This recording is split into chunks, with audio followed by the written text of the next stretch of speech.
instead of permaculture, using permaculture in the wider world of homesteading. If Jeff Lawson can do it, then we can do it in New Mexico. We're definitely learning a thing or two from him.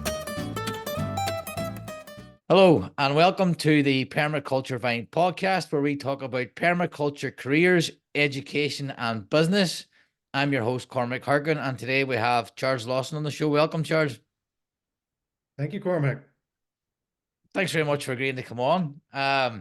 So do you want to just give us a quick 30-second introduction to who you are and where you're from? And I'm Charles Lawson, a permaculture designer based in Virginia in the United States. In 2018, well, in like 2014, I started growing my own food on 7 acres here and found permaculture as a way to grow food easier, more food and growing it easier. And since 2018, I really dove in head first, just saturating myself with plant knowledge and things like that. And so in the past few years, I've done a lot of residential designs around Virginia, some commercial designs, some international designs in Ghana, Thailand. I'm probably forgetting one or two, a little one in Japan. And now I'm kind of focusing on Virginia and homesteading in general instead of permaculture, using permaculture in the wider world of homesteading. great stuff. So let's go back to 2014 and you started growing your own food. Do you want to tell us how you discovered permaculture? Was it before or after you started growing? It was definitely after I started growing. I just thought it was important to learn to grow my own food, how to grow food. And as I'm going along, weeding the garden and doing all the rigmarole that entails, I think I discovered permaculture probably through like composting or maybe even like vertical growth. Permaculture loves to grow things vertically, vines and things like that. So when I started to grow things vertically, it might have been compost. I can't remember. Discovering the difference between hot and cold compost was a big thing for me. Turning a compost pile is no fun. So I wanted to do that with less labor. And just when I discovered permaculture, all the little tips and tricks and ways to use outputs as inputs and using no waste and things like that, it just became really attractive to me. And I said, why don't we just do this all the time? Conventional agriculture is such a waste of energy and materials and all that stuff. So permaculture really appealed to me at that point. Yeah, I love compost. I could quite happily turn a compost pile all day. It's all right. It's just once you get to like a square meter or something like that, it's a chore. Yeah, that's what I'm on about. A cubic meter. That's it. Nothing more. So how did you approach, like, so you're learning about permaculture, all these tips and tricks. How did you take what you learned and sort of apply that to your 7 acres then? It comes back to the permaculture principles, really finding ways that I could use them on the land, basically like waste not, want not, studying the nature. I'm surrounded by a forest. So I have 7 acres and maybe 5 or 4 of it is all wooded. So I have a lot of woods to deal with and manage. And, figuring out that I can use the leaf litter as a mulch. Fallen trees will, preserve moisture in the soil, and figuring out how to use these natural resources around me to make my garden healthier. Microbes, obviously, fungus, and it's kind of like bringing the woods into my garden, or trying to mix the two almost, adding trees, nitrogen fixers, all those good things. There's just so many benefits if you just use the 12 principles and really think about all the resources you have around you. Man, it'll make your gardening so much easier in general. So that's what I aimed for. Growing food isn't always easy, but if you use permaculture, it can be pretty low maintenance. Yeah, and I take when did your PDC come in it? When? Yeah, when did you decide you wanted to sort of become a designer? What, just from a homesteader practicing permaculture, taking it that next step? Yeah, well, when I did my first PDC in 2018, I came out of it, really adamant about working outdoors and working with plants. And then when I thought about it more, like how do I want to spend my time? It was like at a little bit of a intersection in my life where I had the opportunity to change things, my employment mostly. And I thought, I think everyone should grow food. I think growing food is like the greatest pastime for any human on earth. We can't do anything else without growing food and eating our food.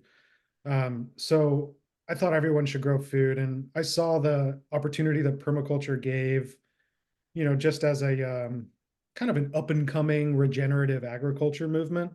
And I said, I'm just gonna hitch my wagon to permaculture, and do designs or consultations. And I guess that's how it came about. I just want to help other people grow food, and it's something that I can believe in as as a job. I can do that every day and not be depressed at the end of the year or whatever. So it was a great. I don't regret it at all anymore. It's just a great way to spend my time. And you, am I right in saying you were a landscaper before this? Were you? Or, Yeah, yeah. yeah. So how was that transition from traditional landscaping and the permaculture? It was pretty smooth, mostly because the landscaping company that I did work with was owned by a permaculturist, permaculturalist. He was a permaculture guy too. So we kind of got along in that way. And um, yeah, so I went from conventional landscaping in a cityscape or suburbs to a job closer to me in a rural area. I got a job as a horticultural landscaper at a university campus. So, going from conventional landscaping with clients and all that to just like grounds maintenance was pretty easy. At that specific college, I was able to um, really become really familiar with wetland species. They had a water garden that I needed to maintain. And, I really got into ornamental gardening at that time. Just appreciating native ornamentals and even foreign ornamental plants. And that kind of dovetailed with my passion for permaculture, because I think permaculture has a tendency to look very unkept. It looks very wild, and that's not always appealing to the average person. But I thought there's ways to make permaculture more attractive and more in line with ornamental landscaping. So I thought that was an exciting little kind of project to embark on. Yeah, I definitely need to readjust my permaculture gardening, particularly in the house, because it got a bit wild. So I had to tame it back a bit because basically it looked a bit of a state in a small urban plot that doesn't really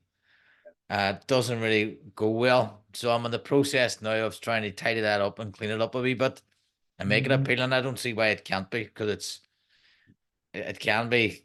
I think it can be nice. Yeah, it definitely can be So nice. I There's, think it's, there's all kinds of ornamental yeah. gardening principles that can be applied to permaculture just as well. Yeah, and as long as it's functional, it doesn't matter how it looks. Exactly. Yeah. As long Yeah. as we eat something and make a medicine, it's permaculture pretty much. So tell me more about your PDC. Where did you do it? Yeah. So it was in Virginia with an organization called the Shenandoah Permaculture Institute, which, it's based in the Shenandoah Mountains of Virginia, the Shenandoah Valley.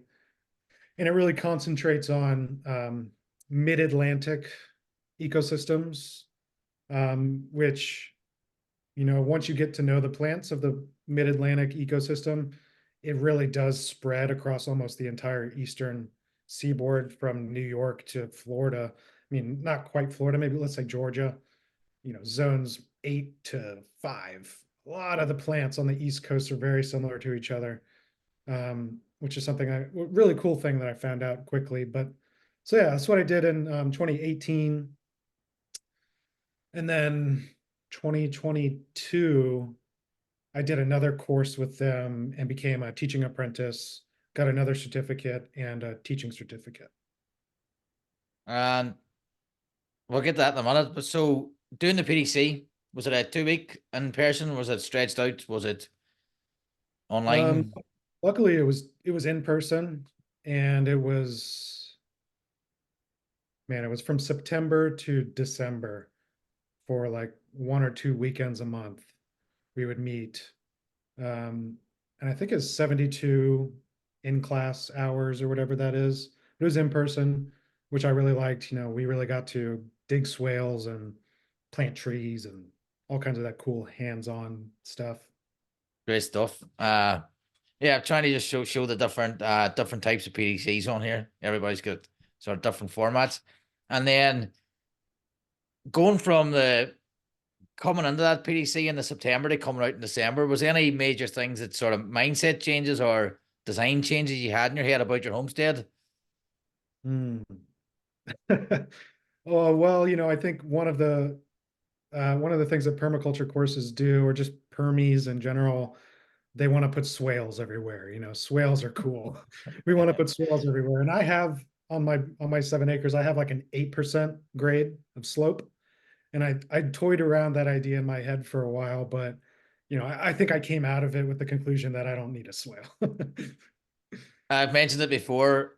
A lot of new designers go like swales, hugel culture. Where do you Yeah, put it? And it's like take a step back and look at the land. What is the land right? And what do you need to do rather than throw all these tools at it? It's like, yeah, yeah, and no. swales are cool, but yeah, it's just like you don't need it, and it's quite a bit of work. And if you do it wrong, you can create problems. So now in the same PDC that I did in 2022, they do this exercise and they hand out this handout that says, "Should I swale that?"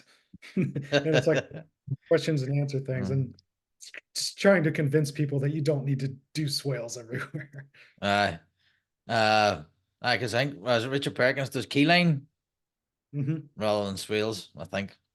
Yeah, it's very similar. Yeah, Uh, it's similar. Yeah, yeah. And uh, keyline, like you don't see that very much these days. That's another thing that permies get kind of obsessed with is keyline stuff. And it does have good applications, but it's not needed as often as people might think, I think. yeah. So post PDC, you come out with a PDC, you're qualified. Do you get straight on the design work, or how do you start the consultancy and the design? Do you go straight on it, Um, or I just kept working. I didn't know what I wanted to do yet. I kept working at that horticultural landscaping job at the university. And then I think it was in 2020 or 2021. I I I I started an LLC. And it was just like consultancy, I guess. I didn't really know what I wanted to do. I also thought of it as like a conventional landscaping company at first. I thought I'd be trimming hedges and doing regular maintenance, ornamental maintenance with a permaculture twist, maybe. But I think the people are very attracted to permaculture. So once I found out that people were coming to it for that permaculture knowledge, I just leaned into that. So yeah, it's definitely just consulting and designing now. and what's your local company called?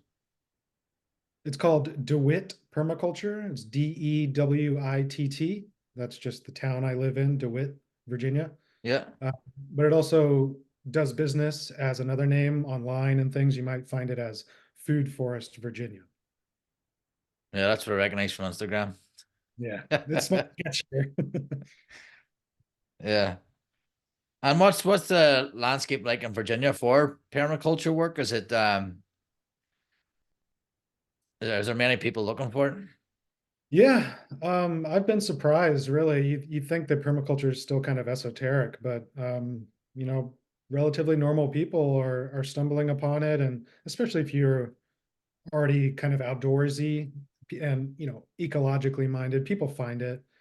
I get business, most of the business, I guess, is like in Southeast Virginia, closer to Virginia Beach, where there's a lot of naval bases and people that yeah, it's just a biodiverse region of Virginia, and I think people are into it over there.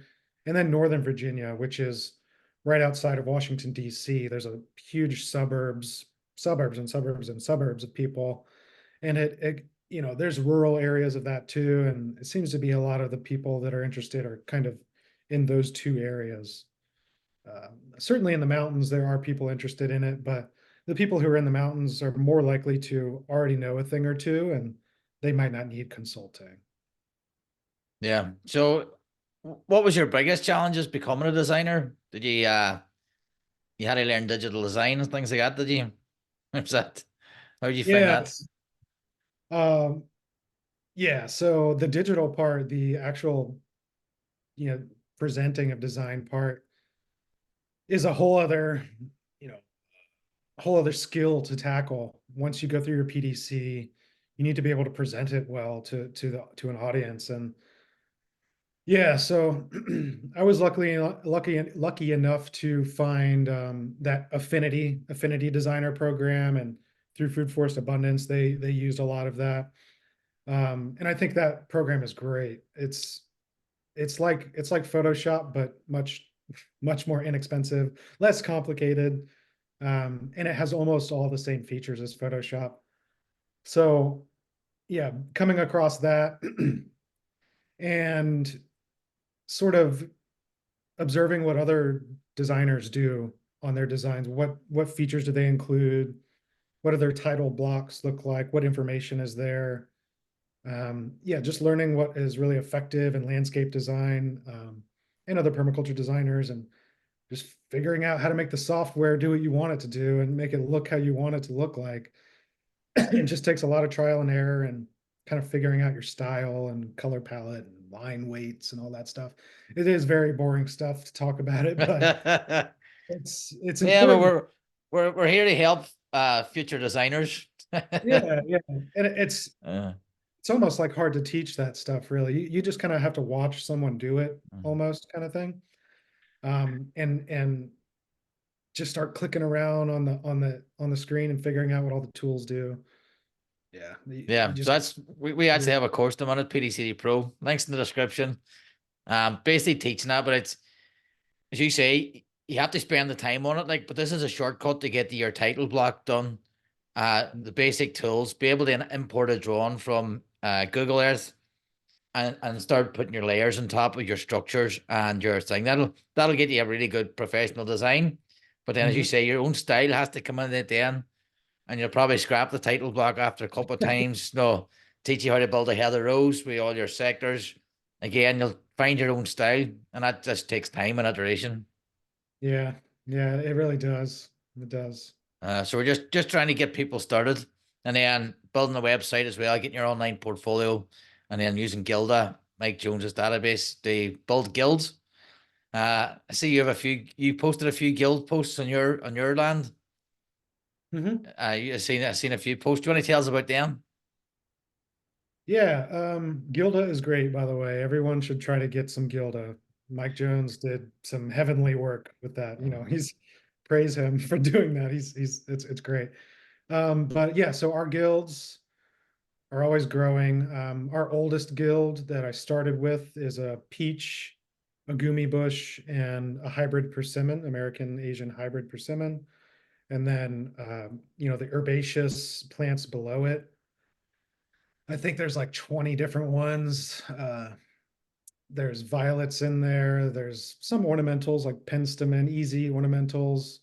There's sage. There's feverfew. There's Joe Pye weed pollinator plants, lemon balm, strawberries. Sunchokes are in there, but they started growing too much. I got to get the sunchokes out. There's a lot of plants in there. So that's the guild I started with. I think it's like 5 or 6 years old now, the most mature one. And then right around that, I have a berry guild that has raspberries, blackberries, and boysenberries, everbearing berries in that guild. I have a fig and elderberries guild. I have like 4 different types of elderberries now.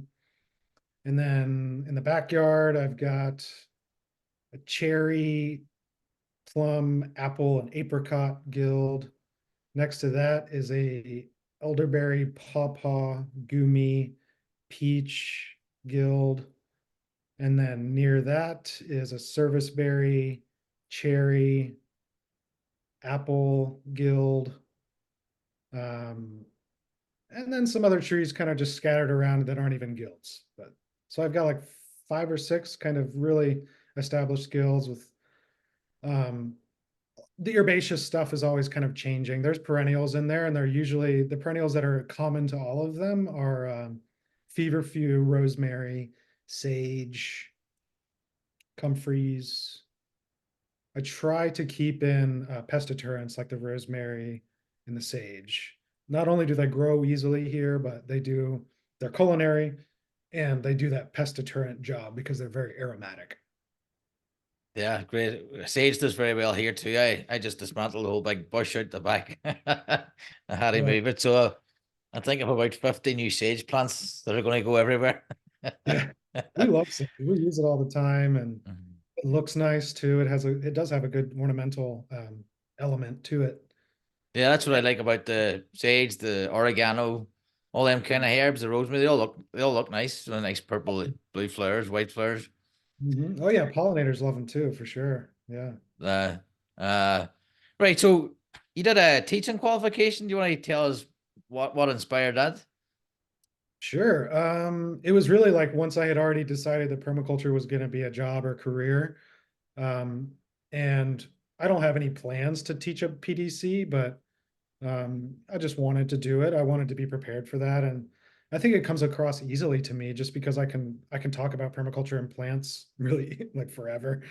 So I figured out I might as well, certify myself. And so yeah, I got in contact with the same organization I did my PDC with because they were advertising for teaching assistants to do that program, and I applied to it, and it basically entailed me doing another PDC as a student and as a teacher. So I did everything that was asked of students, but I'd also teach some sections, like I did, presentations on designing the edges and um, whatever little presentations, water and soil presentations that you might see on a PDC. I did a few of those, and then yeah, just like assisted. The PDC group breaks out into groups so that they can work on their group projects, their group designs. And I didn't participate in that part because I had been, this is supposed to be their first design, but I did like, assist with them and made sure that they were crossing their T's and dotting their I's, you might say, making sure that they were accounting for everything that should be done. Great, Stan. How did you find that? Did you enjoy it? Yeah, I did a lot. Like I said, I Uh, like teaching and talking about plants. I do it again just for the fun of it. PDCs are great, um, just like community building. So it's fun to meet other people who are into the same subjects and just talk about it. And then, yeah, it's super fun. I would do it again. yeah, I haven't done the teaching, but I don't think I'm not sure I'd have the patience for it. Like, It's it's kind of hard. I understand that it's uh, you want to if they're, let's say they want to put a swale somewhere, you want to you want to say like, well, I don't think we should do that's like a dumb idea, but you have uh, to teach them why it's a dumb idea. Well, make them rethink it rather than let them figure out themselves. yes, exactly, yeah. So no plans. Do you run seminars in your own homestead or workshops? No, not yet. I've had a few requests of people that ask me if I do. I've done tours of the homestead, but I've not really organized anything official. Maybe one day. That's great. So you said there to start now you're concentrating on homesteads and permaculture and for homesteaders. Do you want to tell us about that? Yeah, so when we're talking about permaculture, a lot of people are applying it to suburban or urban areas, and I think that's great. But it just constrains what you can do with permaculture. When you do it on a small scale, maybe you do only have room for one guild or a vegetable garden. You should be trying to use permaculture there. But I think, when we're talking about adding animals or swales, or just like other structures, it demands more space. And that's when you get into the territory of like a homestead. um, and that's when I think it's more fun to apply the permaculture principles when you have a homestead, just because you have more access to the resources of forest around you. Maybe you have a stream that you can work with, or you already have a canopy layer like I did. I was really lucky to find this land and apply permaculture to it because it's a pine and oak forest. So the trees are already mature. They're, like 80 feet tall or something. And they provide shade in certain areas. So it's basically like a canopy forest that I already have that. I have that canopy layer. So I get lots of acorns and collecting acorns in that respect.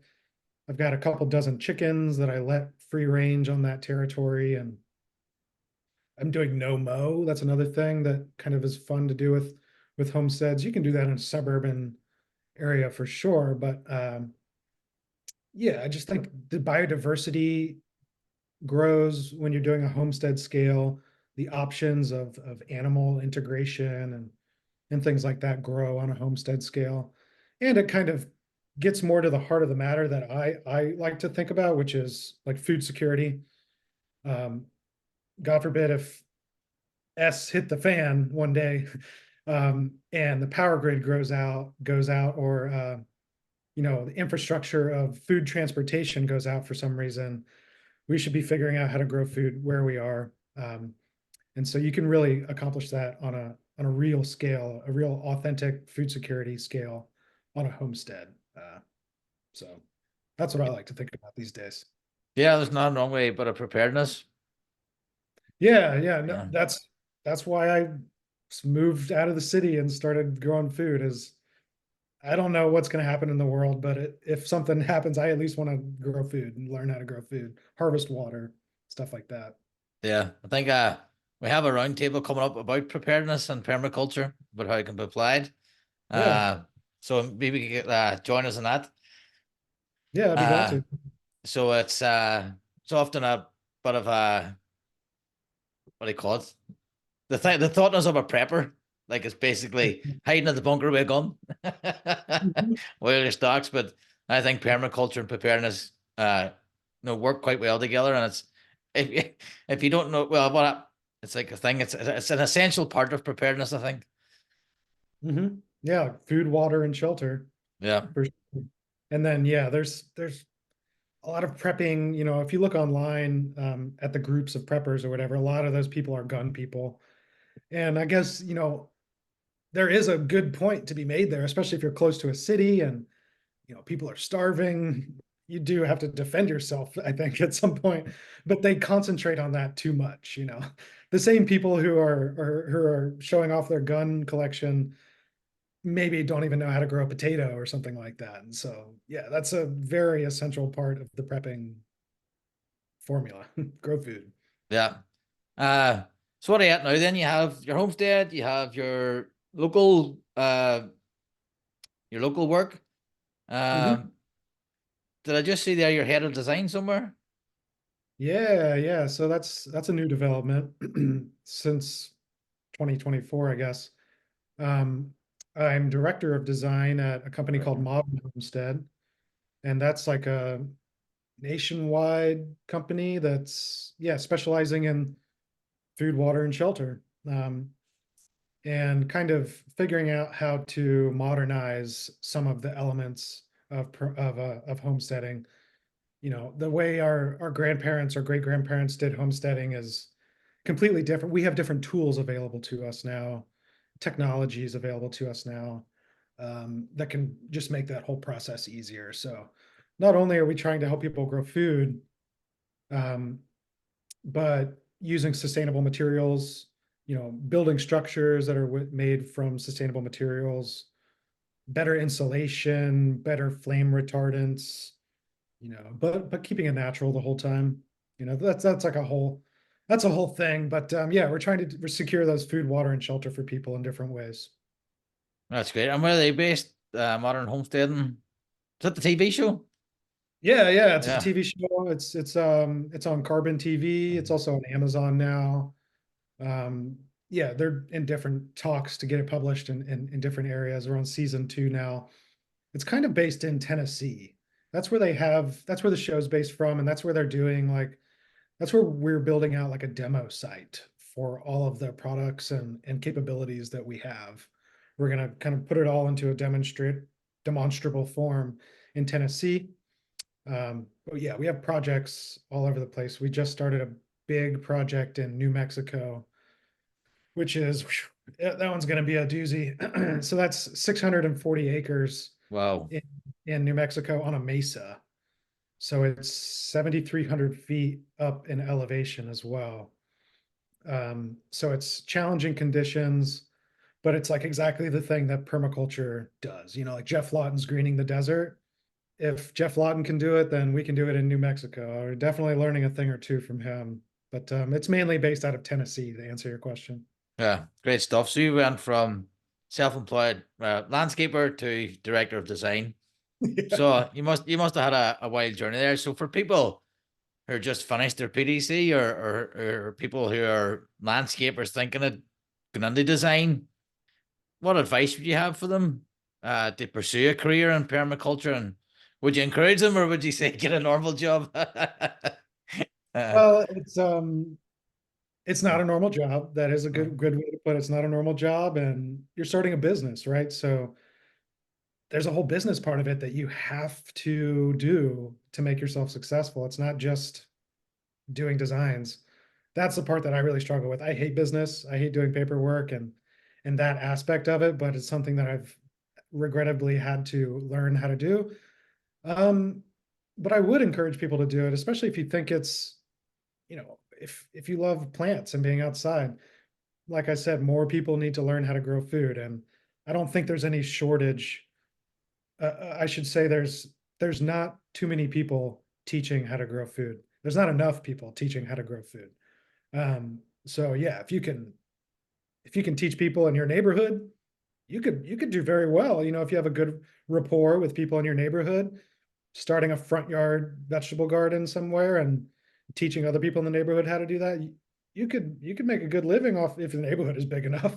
You can make a living off of that, and yeah, kind of find your niche. Do you like homesteads or is that too much? Do you like chickens or is that not your thing? Do you like vegetables? You can concentrate on vegetable gardens. Um, find a niche maybe, and just make sure that you like it. You know, you like working outside at all times of the year. And, when I maybe this is a good little tidbit. When I first started it, I thought I'd be outside all the time. I thought I would be, teaching people or building gardens, but a lot of it is behind a computer. I do love to be outside and I'm outside quite a bit, but a lot of the times you're behind a computer, sending emails or just fiddling with the software, trying to find the contour lines or trying to build a design. So there is a good amount of that. But I guess luckily I have a bit of an artistic side, so I don't mind doing that, I guess. Yeah, I don't mind the digital design, but what I find it difficult is actually just sitting down Yeah. because there's always a distraction in the garden, or always something else more entertaining to do. Oh But yeah. once I sit down and stick on the headphones, I'm grand then, as long as no one disturbs me. Yeah. But it really takes a monumental effort to just sit myself down. uh, Yeah, once you hit the zone, I play music. I play loud music, so nothing distracts me. And if I do something like that, then yeah, I can sit here for a couple hours and go by like that. Get good work done that way. like I don't have ADHD, but I listen to ADHD music, Oh, and yeah. just that binaural beats just sort of settles me. Yeah, So yeah. I've I tried think it's that. just whatever works for people. Yeah. So find your niche and find what makes you keep your horse in the seat. Yeah. Yeah. That's a good point. Yeah. uh, and then the business stuff as well. It's just for me, I find that difficult as well, but it's something I'm enjoying learning. Mhm. Uh, It's a great thing to learn. I mean, yeah, figuring out how to save your money and write off things on taxes, it's very useful knowledge. It's not something that I seek out to do in my free time, but it's very useful stuff. and as well, if you're self-employed, the helps with the freedom side of things. Of your, as you say, you can write things off at tax, and you become more independent. Yes, yeah. Um, Mhm. and you can actually maneuver easier, maybe Yeah. as long as you're earning money. Yeah, right, yeah. Yeah. uh, so I'm doing, as I started a course now with Regeneration Nation Costa Rica permaculture business design course Mm. as well. That's on now. So that's, I'm hoping they come out it's a 6 week course. Okay. So I'm hoping they come out with that with a more focused business plan, Hmm. and sort of actionable steps instead of just that's all. It's been chaos so far. Uh, That's how I started, man. And I uh, appreciate offering that. And I think people should take it because when I started, it was complete chaos. I started an LLC and then I didn't do any paperwork for like a year. I didn't do anything, because I didn't know what to do. But yeah, you really got to stay on top of that stuff. It's important. so what I did was uh, got my PDC, created a website. Uh, I had an Instagram with some gardening stuff on it already, and then that's what got me my job at Food Forest Abundance, because Mhm. it's some sort of gardening experience. And then after that, then it was started a company.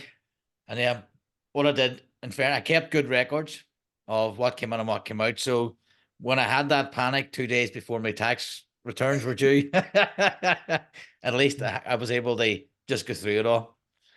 So That's that's good. That for business. We one piece about just record everything, and at the time record it, or at the end of the day, don't leave it, Yeah, that's what because I struggle with. Yeah, I struggle with that part. at least it's salvageable. So, Charles, what's your plans for the future now? What's in the next year or so for you? Man, I foresee a lot of site visits in my future, either in New Mexico or in Tennessee. Working on those big projects. Um, more projects in Virginia. I'm working on 3 designs in Virginia right now. Definitely keeps me busy. I think I'll probably start venturing into different softwares. I've started to dabble in like SketchUp and Vectorworks and Photoshop and After Effects, and just trying to figure out what, for me, I think I always want to know what the client expects as far as a design goes. Some permaculture designs are just on paper, and that's fine. But I'm always trying to aim for professionalism and for what landscape architects and what ornamental landscape designers do in their designs. And some of that means trying new softwares and different ways to present the designs so that my ideas are coming off as clearly as possible. Sometimes that's hard. When we do a permaculture design, there's lots of different facets and elements in it, and it's hard to explain to a lay person all the data that they're seeing. And yeah, figuring out how to present that effectively might require different software and construction purposes. So rather than just doing concept designs, a lot of people want to make it happen in real life, and so you need to start planning how many yards of mulch of this is this, how do I build a sidewalk or build this type of structure. And sometimes you might have to start using different softwares for that stuff. Yeah, my choice there would be, have you seen Unreal Engine? Yeah, oh yeah, That, and that's if you could do a design in there, because you can take LiDAR images, I yes. believe, and you can import that into Unreal Engine. I've seen a video doing that. So to me, that would be the ultimate and then you can do it over your, when it comes to syntropic agriculture, then you could have your different sort of year 1, year 2, year 3, and Yes, your, that would be, to me, that would be the ultimate. there's versions of that in the Mm. ornamental landscaping world, like landscape architects. They're doing stuff like that. Their renders look like real life. The lighting in it is freaking perfect, and they can show those growth stages from planting to maturity. And that's what I'm talking about when I say, what does a client expect? They want to see that level of professionalism, ideally. It's Yeah. hard for, it's hard for us literally permaculture designers to do that. But the closer that we can get to that, the better, I think. Because even Garden Planner, I think if you used that before, Yeah, you design in 2D and then you get your 3D image, but it's not the best. right. But at Yeah. least you can walk through it. Yeah, And that's a I big think deal. I think that's being able to send the client, to me, this is the ultimate is do your design and send them so they're able to walk through it with a VR headset on. Yeah, Just- yeah. and It'll come one day. That'll can happen. you imagine that as a sales point? Like, but then, as you say, you're busy. Everybody's busy. It's a software engineer's job to come up with that, Yeah, or to develop that. Like, I wouldn't have the time to learn Unreal Engine. I did play about it a bit, but it's just like, no, it's just the learning curve too much. yeah. They all have learning curves for sure. But Yeah. some softwares are doing a good job to make it as Mhm. easy as possible. I think I think Vectorworks, although it is a bit intimidating as a program, it's doing really good stuff like that. And there's another one that I thought was pretty cool. I think it's Dynascape. That one's pretty good. But yeah, that 3D going from 2D to 3D is a big boon. I think that any landscape designer should be trying to go for. Yeah. Great stuff, Charles.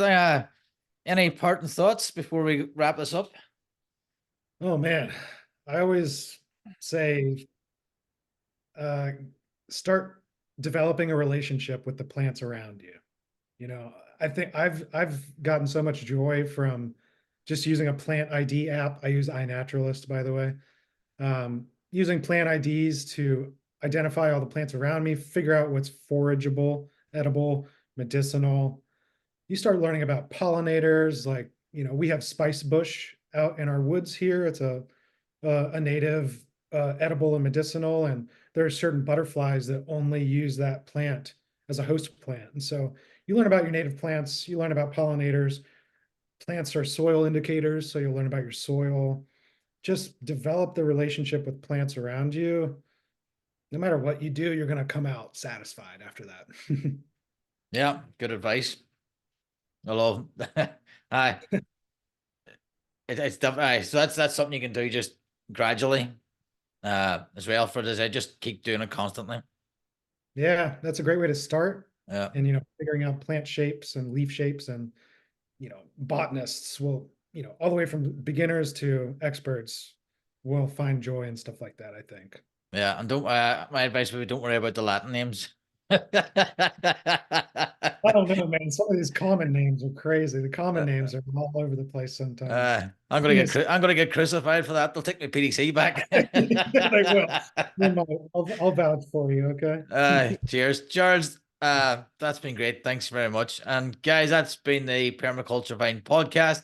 You can check out Charles's links in the description, and we'll see you all next week. Cheers. All right, nice talking to you, Carmen.